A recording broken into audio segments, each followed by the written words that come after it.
আলাইহা বিন নওয়াজিস, মারির দাঁত দিয়ে কামড়ে শক্ত করে আঁকড়ে ধরা।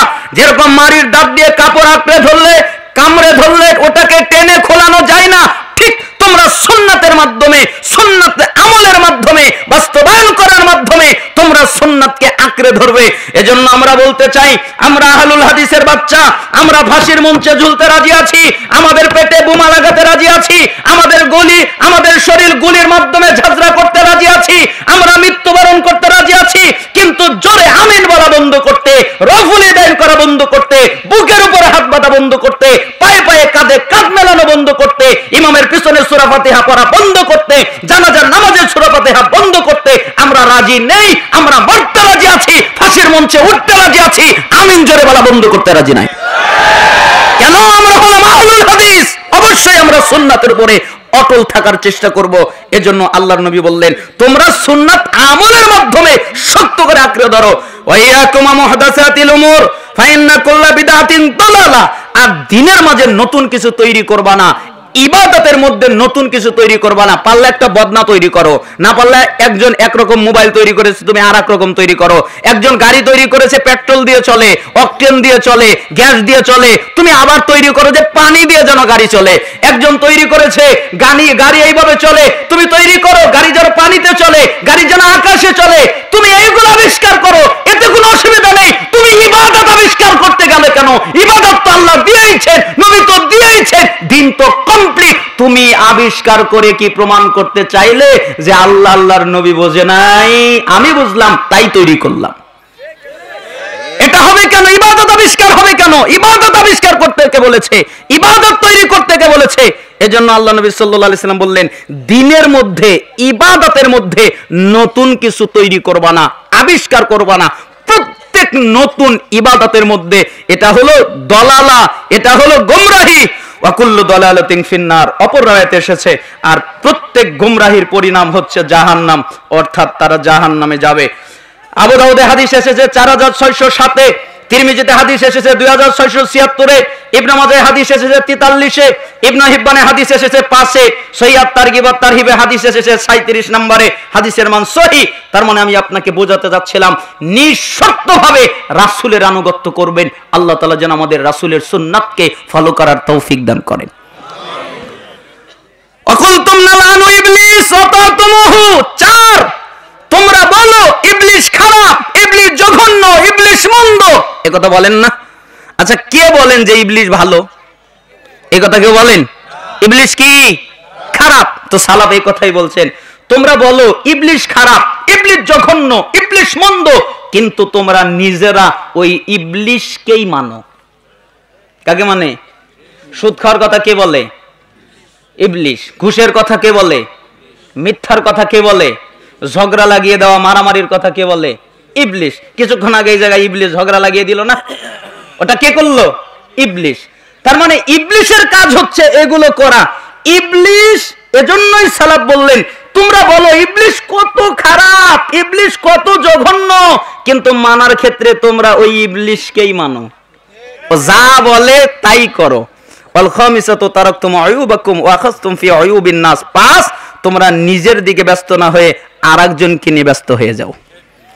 নিজে যে পাপ করে এই চিন্তা নেই, নিজে যে গুনাহ করে এই চিন্তা নেই, নিজে যে অত্যাচার করো, নিজে যে জুলুম করো, নিজে যে আরেকজনের উপরে মানহানি করো, সম্মান নষ্ট করো, এই চিন্তা নেই। তোমার নিজের পা, এক পা কবরে চলে গেছে আর এক পা কবরে চলে গেছে, তুমি এত পাপ করেছো যার কারণে জাহান্নামে চলে গেছে, তোমার এই চিন্তা নেই। আরেকজনে কি করে এইটা নিয়ে ব্যস্ত সবাই, তাই না? এজন্যই সালাফরা বলতেন আরেকজনের চিন্তা করার দরকার নেই, তুমি তোমার চিন্তা করো, তোমার হিসাব তোমাকে দিতে হবে, আরেকজনের হিসাব তোমাকে দিতে হবে না, আরেকজনের জন্য আরেকজনের প্রশ্নের উত্তর তোমাকে দিতে হবে না, তোমার প্রশ্নের উত্তর তোমাকেই দিতে হবে। অতএব তুমি তোমাকে নিয়ে চিন্তা করো। আচ্ছা, আপনারা বলেন তো, একটা লোক সুদ খেয়েছে, একটা লোক ঘুষ খেয়েছে, একটা লোক জিনা করেছে, একটা লোক ব্যভিচার করেছে, একটা লোক নিশাদার দ্রব্য যত আছে সবগুলো পান করেছে, একটা লোক শিরিক করেছে, একটা লোক আরো যত পাপ আছে আল্লাহর সাথে জড়িত সব পাপ করেছে। এরপরে 60 বছর হয়ে গেছে, 60 বছর ধরে পাপ করেছে।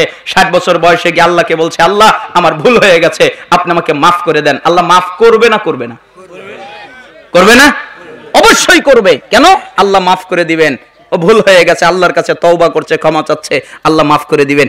কিন্তু আমি যদি আরেকজনের গীবত করি, আর আল্লাহ যদি আমাকে কিয়ামত পর্যন্ত হায়াত দেয়, আর আমি যদি কিয়ামত পর্যন্ত আল্লাহকে বলি আল্লাহ মাফ করে দাও, আল্লাহ মাফ করে দাও, আল্লাহ মাফ করে দাও, আল্লাহ মাফ করবে? তাহলে ঘুষের চাইতে, সুদের চাইতে গীবত ডেঞ্জারাস পাপ না? আর এই পাপ কে করে? হুজুররা করে। হুজুররা সুদ খায় না ঠিক, আর ওরা সুদ খায় না, কিন্তু ওরা সুদ খায়, ওদের পাপ ক্ষমা হবে। ওরা ঘুষ খায়, ওদের পাপ ক্ষমা হবে। ওরা জিনা করে, ওদের পাপ ক্ষমা হবে। ওরা ব্যভিচার করে, ওদের পাপ ক্ষমা হবে। কিন্তু হুজুর তোমরা যারা গীবত করছো, তোমাদের পাপ ক্ষমা হবে না। অতএব সাবধান, কেন আরেকজনের গীবত করবে, কেন আরেকজনের বদনাম করবে? মানুষের সম্মান আছে, মানুষের ইজ্জত আছে, মানুষের সম্মান দেখতে হয়, মানুষের ইজ্জত দেখতে হয়। হাদিস পড়েননি? মুসলিমের 2564 নম্বর হাদিস। আবু হুরায়রা রাদিয়াল্লাহু আনহু তিনি বলেন, রাসূল সাল্লাল্লাহু আলাইহি সাল্লাম বলেছেন, লা তাহাসাদু, তোমরা পরস্পরে হিংসা করো না, ওয়ালা তানাজাসু, তোমরা নিজেদের মধ্যে দালালি করে দাম বাড়িয়ে দিও না, ওয়ালা তাবাগাদু, তোমরা নিজেদের মধ্যে বিদ্বেষ রেখো না, ওয়ালা তাদাবারু, তোমরা কেউ কারো পিছু নিও না। এ কোন পাপ করেছে, ও কোন পাপ করেছে, কোথায় কি পাপ করেছে, এগুলো বের করার জন্য পিছু নিও না। ওয়ালা ইয়াবি বাদুকুম আলা বাইই বাদ, তোমরা কারো বেচা কেনার সময় আকবারে কিছু কেনা বেচা করতে যাও না। একজন একটা লোক বেচতেছে, বিক্রয় করতেছে, তুমি ওই জিনিস নিয়ে ওই জায়গায় বিক্রি করতে যাও না, তার কষ্ট হবে। একজন একটা জিনিস কিনছে, তুমি ওই জায়গায় গিয়ে ওটা কিনতে যাও না, তার কষ্ট হবে। তার মানে বেচা কেনার সময় আকবারে কেনা বেচা করো না। ওয়া কুনু ইবাদাল্লাহি ইখওয়ানা, তোমরা সবাই আল্লাহর বান্দা, অতএব তোমরা আল্লাহর বান্দা, সবাই ভাই ভাই হয়ে যাও। আল মুসলিম আখুল মুসলিম, মুসলমান মুসলমানের ভাই, লা ইয়াজলিমুহু, মুসলমান মুসলমানের উপরে জুলুম করতে পারে না, ওয়ালা ইয়াখযুলুহু, মুসলমান মুসলমানকে তুচ্ছ তাচ্ছিল্য করতে পারে না, মুসলমান মুসলমানকে শয়ানহীন ভাবে, সম্বলহীন ভাবে ছেড়ে দিতে পারে না, লাঞ্ছিত করতে পারে না, ওয়ালা ইয়াকযিবুহু, মুসলমান মুসলমানের সাথে মিথ্যা বলতে পারে না, ওয়ালা ইয়াহকিরুহু, মুসলমান মুসলমানকে হেয় করতে পারে না। আত্তাকওয়া হাহুনা ওয়া ইউশিরু ইলা সাদরিহি সালাসা মাররাতিন, এই কথা বলে তিনি বুকের দিকে ইঙ্গিত করে বললেন, তাকওয়া এখানে, তাকওয়া এখানে, বিহাসবি ইমরিইন মিনাশ শাররি আইয়াহকিরা আখাহুল মুসলিম। এরপরে তিনি বললেন, একটা মানুষের খারাপ হওয়ার জন্য এতটুকু যথেষ্ট, আর কিছু লাগবে না, সে আরেকজন মানুষকে খারাপ বলে। তার মানে আমি আরেকজনকে বলছি ও খারাপ, ও জঘন্য, মন্দ, তাহলে খারাপকে আমি খারাপ কেন, আমি ওকে খারাপ বললাম? এই অনুমতি তো আল্লাহ দেয়নি, এই অনুমতি তো শরীয়ত দেয়নি, আমি ওকে খারাপ বললাম কেন? ও আমার চাইতে ভালো হতে পারে, ও সুদ খায়, আমার চাইতে আল্লাহর কাছে ভালো হতে পারে, ও ঘুষ খায়, আমার চাইতে আল্লাহর কাছে ভালো হতে পারে, ও জিনা করে, আমার চাইতে আল্লাহর কাছে ভালো হতে পারে। তো আমি ওকে খারাপ বলার কে? আমি কিভাবে বললাম যে ও খারাপ? এজন্য আমি খারাপ কেন, আমি ওকে খারাপ বললাম কেন? কুল্লুল মুসলিম আলাল মুসলিমি হারাম দামুহু ওয়া মালুহু ওয়া ইরদুহু, প্রত্যেক মুসলমানের উপরে অপর মুসলিমের উপরে হারাম। মুসলমান মুসলমানের রক্ত বের করতে পারে না, মুসলমান মুসলমানের সম্পত্তি মেরে দিতে পারে না, মুসলমান মুসলমানের সম্মান নষ্ট করতে পারে না। এটা হলো মুসলমানদের চরিত্র, এটা হচ্ছে মুসলমানদের আদর্শ। এই হাদিস থেকে অনেক কিছু শিক্ষণীয় আছে। এই হাদিসের ব্যাখ্যা করলেই 1-1.5 ঘন্টা আলোচনা করা যেতে পারে, কিন্তু আমি শুধুমাত্র আপনাকে অনুবাদ করে ছেড়ে দিলাম। আল্লাহ সুবহানাহু ওয়া তাআলা আমাদেরকে বোঝার তৌফিক দান করুন। তার মানে নিজেকে নিয়ে ব্যস্ত হতে হবে আমাদেরকে, অপরকে নিয়ে ব্যস্ত হওয়ার সময় আমাদের নেই। 5টা কথা, 5 কারণে আল্লাহ তোমাদের এটাকে সাড়া দেয় না। 1, তোমরা আল্লাহর পরিচয় পেয়েছো, তার হক আদায় করো না। আল্লাহর হক হলো আল্লাহর ইবাদত করা, তার সাথে কাউকে শরীক না করা। 2, তোমরা কোরআনুল কারীম পাঠ করো কিন্তু ওই অনুযায়ী চলো না, অথচ তোমাদের উচিত হচ্ছে কোরআন অনুযায়ী চলা। 3, তোমরা বলো আমরা রাসূলকে ভালোবাসি কিন্তু তার সুন্নাতকে ত্যাগ করো, অথচ উচিত হলো রাসূলের সুন্নাতকে ফলো করা, রাসূলের সুন্নাত অনুযায়ী চলা। 4, তোমরা বলো ইবলিস খারাপ, মানার ক্ষেত্রে ইবলিসকে মানো, অথচ তোমাদের জন্য উচিত হলো ইবলিসকে না মানা, ইবলিসকে শত্রু মনে করা। 5, তোমরা নিজেকে নিয়ে ব্যস্ত না হয়ে আরেকজনকে নিয়ে ব্যস্ত হয়ে যাও, অথচ তোমাদের জন্য উচিত হলো নিজেকে নিয়ে ব্যস্ত হয়ে যাওয়া।